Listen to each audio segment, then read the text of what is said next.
work.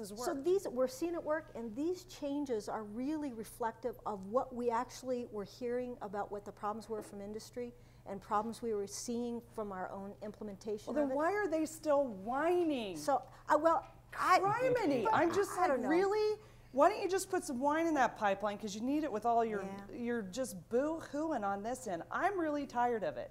They need to suck it up and get that oil out of the ground and get it to market and quit their bitching.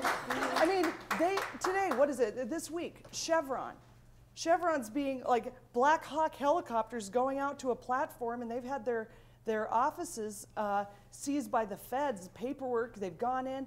I mean, is this because they tell the truth? Is this because they're like, oh, we really want to work with people and we really want everything fabulous? No. And why'd they wait, 20 years to pay settlements out for Prince William Sound after people killed themselves, committed suicide over that situation? And I'm serious. They need to stop their bitching. I think it's great that you're willing to work with the little guys and figure it out. But right now, in 2009, ConocoPhillips, ExxonMobil, and BP all opened up shop in Iraq. Now, Iraq hadn't had their oil controlled by anybody but their own government for what, 40 years? Close to 40 years. So the three of them are there right now. And they put in bids to get there. Guess what they pay for a barrel? A barrel of oil right now in Iraq. And this is like, obviously the United States government is providing security with, Blackwater. Thanks. But right now, $2 a barrel. That's what they get paid. No matter where it's coming out of right now. And in Alaska, when we were at $80 a barrel here that they were clearing, that they were actually clearing, they were still saying the same crap, but they're buying theirs, they're getting Shannyn, $2. That is a really excellent point. And one of the things we're doing as a second phase to this project is we are actually gathering the international data, exactly what you're talking about, Iraq and other places in the world, because when people say, oh, ACEs either causes or doesn't cause investment, we think that's way oversimplified, and to put that much of an onus on our fiscal system is insincere perhaps, or certainly not valid. So what we want to say is, okay, well, let's compare fiscal systems. What is it in Iraq versus Alaska? Gee, that obviously wasn't the make or break factor for why BP or someone else would have invested in Iraq or not. There are other factors that drive it. So if people are asking themselves, what can we do to ensure we get investment in Alaska?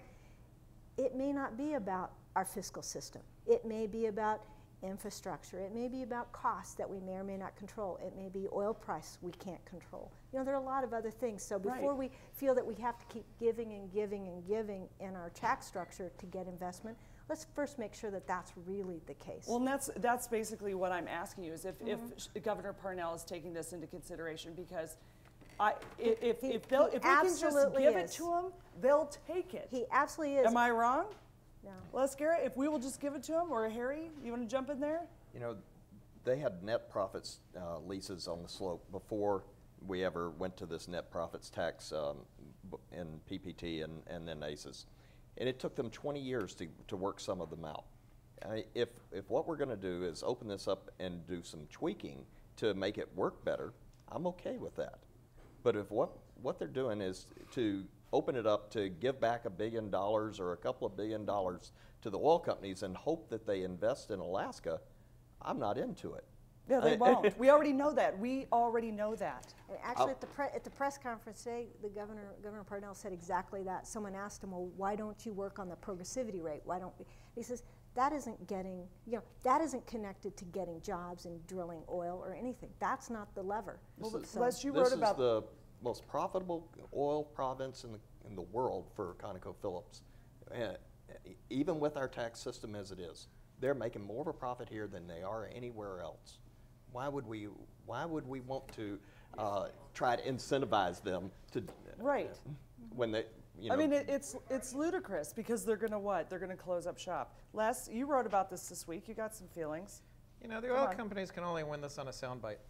They'll say, give us more money and we'll give it back. Well, we have a really good provision in the law right now.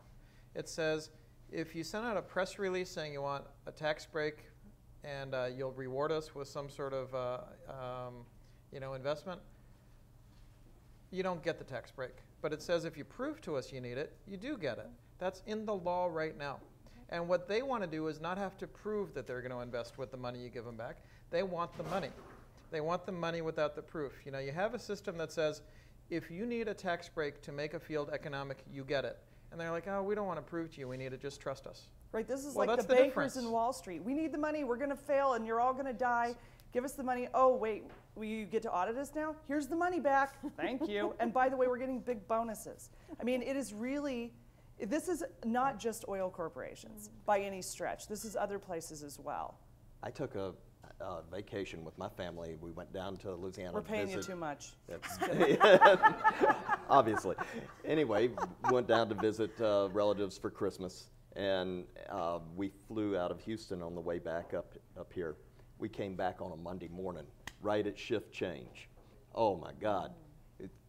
Almost everybody in first class on that plane was in Carhartts on their way back to Prudhoe Bay. You know, they're MVP Golds because they fly back and forth every 2 weeks or every 4 weeks between Texas and Louisiana and Prudhoe Bay. Half the plane were on their way back to Prudhoe Bay. Well, 2009 we have the highest number of hires in oil jobs, 2009, than we've had before. I mean, okay, except for maybe the oil spill, and I don't think they counted them that year. If they want to open up oil taxes again, let's open it up and talk about something real. We'll talk about Alaska Hire. Alaska's first. That's what I want to talk about. Absolutely.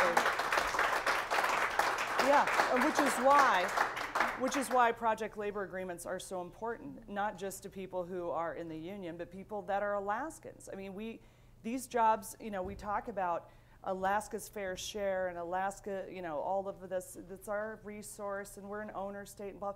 Yeah, and half of the employees are flying out of the state. PLAs are the only way that we can ensure Alaska Hire first.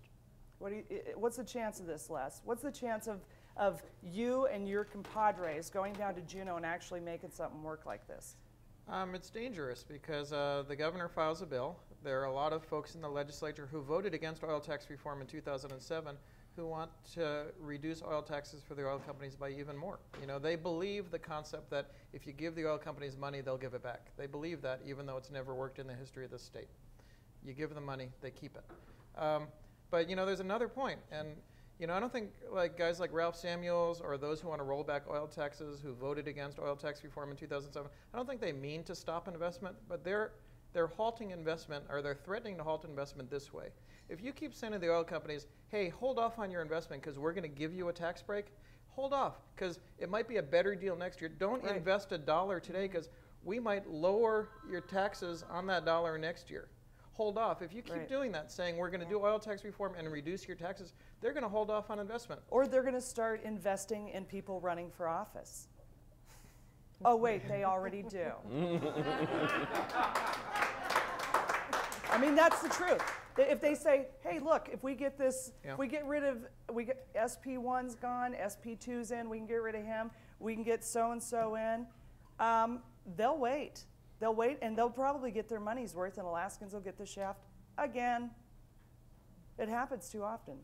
I mean, so there is a danger in what the governor's doing in revisiting and opening ACEs, is that the fact that it could get completely changed. I also want to see some research on this. A lot of the guys who want to change oil taxes again for now the 4th time in 4 years, back in 2007 they were telling us you can't change oil taxes. You got to stick with that one that resulted in all those people in jail. You got to stick with that 2006 oil tax because if you change it again, it'll be unstable. Oh, well, dear. Now 2 years later they want to change it again. So I want to hear the explanation for the folks who said you can't disrupt oil taxes, it'll be unstable. I want to hear why instability now is okay, and I want to hear why it's a good idea to keep telling the oil companies, don't invest now because we might reduce your oil taxes later, invest later on. I don't think that's a good idea. Well, Les, you sound like a really reasonable, smart man. I don't believe anything Harry told me about you. No, all right, we're going to run to a break. We're going to come back with a little bit more of this discussion and your questions coming up on More Up North.